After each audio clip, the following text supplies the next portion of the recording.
రాష్ట్రంలో ఓబీసీల లెక్కలు సరిగా లేవన్నారు జాగృతి అధ్యక్షురాలు కల్వకుంట్ల కవిత.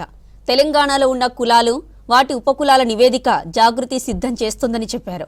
హైదరాబాద్ బంజారాహిల్స్లో జాతీయ జనగణనలో కులగణన సమగ్ర చర్చ పేరుతో రౌండ్ టేబుల్ సమావేశం నిర్వహించారు. బీసీల విషయంలో బీఆర్ఎస్ ఎందుకు మాట్లాడడం లేదని ప్రశ్నించారు. ఇక బీసీలపై కాంగ్రెస్ స్టాండ్ ఏంటో స్పష్టంగా తెలియడం లేదన్నారు.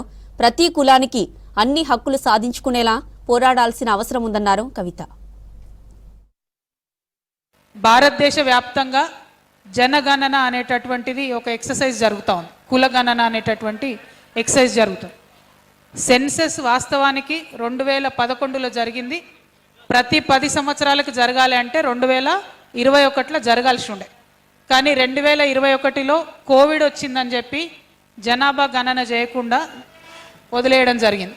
ఆ తర్వాత సందర్భంలో ఇవాళ భారతదేశ వ్యాప్తంగా జరుగుతున్నటువంటి చర్చలో భాగంగా బీసీలకు సంబంధించి గణన కావాలనేటటువంటి డిమాండ్ అన్ని రాష్ట్రాల్లో కూడా వస్తున్నటువంటి సందర్భంలో మరి కేంద్ర ప్రభుత్వం కూడా మేము కులగణన చేస్తామని చెప్పి చెప్పడం జరిగింది.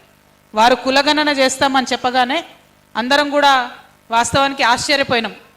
ఎట్లా బుద్ధి వచ్చింది ఇట్లా వీళ్ళకు సడన్గా కులగణన ఎట్లా చేస్తా అన్నారని.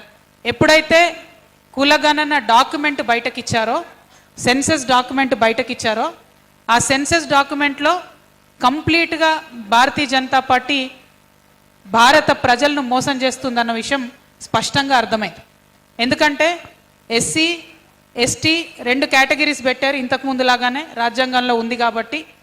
కానీ ఏదైతే ఓబీసీ అనే కేటగిరీ పెడతామని చెప్పారో అది పెట్టకుండా డైరెక్ట్గా కులము అనేటటువంటిది ఇంక్లూడ్ చేశారు. మనందరికీ తెలుసు కుల వ్యవస్థ భారతదేశంలో ఎంత కన్ఫ్యూజింగ్గా ఉంటుందో మనందరికీ తెలుసు. ఒక్కొక్క రాష్ట్రంలో ఒక్కొక్క కులాన్ని ఒక్కొక్క పేరుతో పిలుస్తాం. ఉదాహరణకు నేనే ఉన్నా, నేను వెలమ కమ్యూనిటీ, తెలంగాణలో నేను ఓసీ, మహారాష్ట్రలో నేను ఎస్సీ, ఆంధ్రప్రదేశ్లో నేను బీసీ. మరి ఒక్క కమ్యూనిటీ, అది కూడా ఇంత చిన్న కమ్యూనిటీకి, సంఖ్యాపరంగా చిన్నగా ఉండేటటువంటి కమ్యూనిటీకే 3 రాష్ట్రాల్లో 3 రకాలుగా ఉంటే మరి 56% పైబడి ఉన్నటువంటి బీసీ కమ్యూనిటీలైనా మిగతా ఓసీ కమ్యూనిటీలైనా ఎంత కన్ఫ్యూజన్ ఉంటుందో మనందరికీ తెలిసిందే.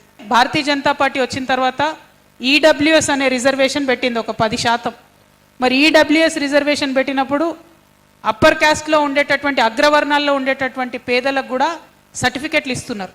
మరి వాళ్ళు ఏ కేటగిరీలోకి వస్తారనేటటువంటి విషయం కూడా ఈ కులం అనేటటువంటి కాలంతో క్లారిటీ లేదు.